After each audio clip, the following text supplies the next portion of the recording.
महोदय, आज जितनी तेजी के साथ लोगों के ख्यालों में तब्दीली हो रही है, उससे इंसान यह महसूस करने लगा है कि वह जो चाहे कर सकता है और करा सकता है, मगर वह करने और कराने की ताकत क्या है?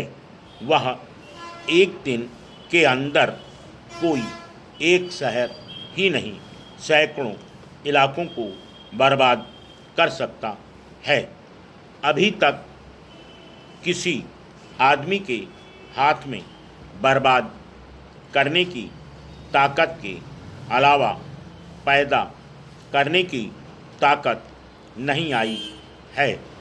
हो सकता है कभी वह ताकत भी आ जाए, पर आज बर्बाद करने की ताकत है, पैदा करने की ताकत नहीं।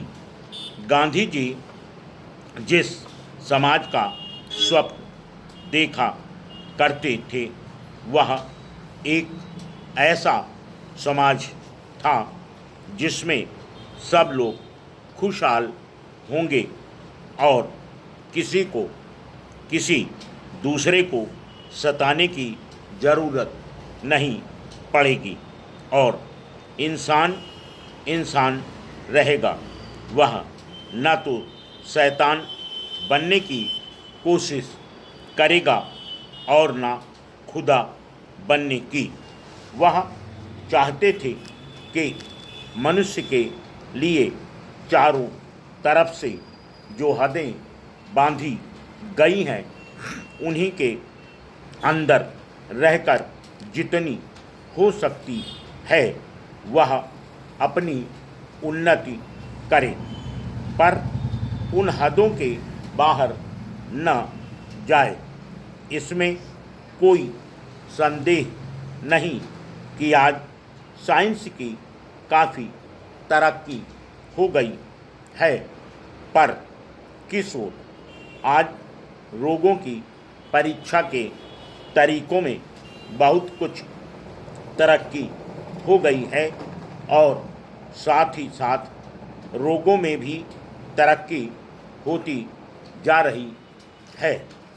इस दौड़ का एक ही नतीजा हो सकता है कि हजारों की तादाद में रोगियों की संख्या बढ़ती जाए। जहां सिर्फ नाड़ी देखकर ही सब कुछ पहचाना जाता था, वहां आज कम से कम 5-7 लेबोरेटरीज की ज़रूरत पड़ती है। इसी तरह से जहां घर में चरखा चलाकर हम अपना कपड़ा बना सकते थे, वहां आज हमको रुई दुनिया के एक कोने से लानी पड़ती है। उसे लाने के लिए जहाज, रेल आदि हर तरह के वाहनों की ज़रूरत पड़ती है।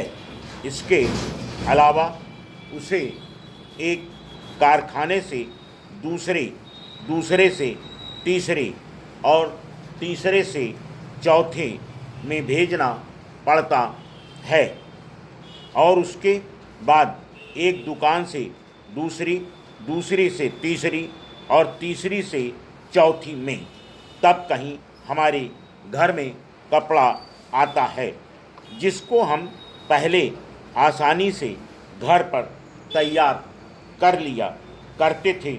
उसमें अब कितनी देर होती है?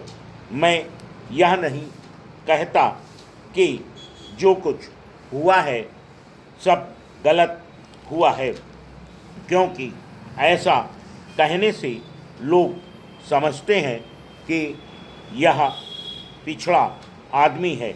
हम तो यह चाहते हैं कि साइंस के द्वारा आज हमें जितनी अच्छी चीज़ें मिलती हैं, उनमें से हम एक को भी ना छोड़ें और उनसे जो लाभ उठा सकते हैं ज़रूर लाभ उठाएं, मगर इसके पहले हम यह सोच समझ लें कि किसी चीज़ की कीमत क्या है और यह हमें कहाँ तक ले जाएगी और किस ओर। यदि हम इतना समझबूझ कर करेंगे तो इंसान रह सकता है। मैं यही चाहता हूँ कि जो रचनात्मक कार्यक्रम गांधी जी ने बताया वह बहुत अनुभव के बाद इन सब चीज़ों को परख करके ही उन्होंने निकाला था।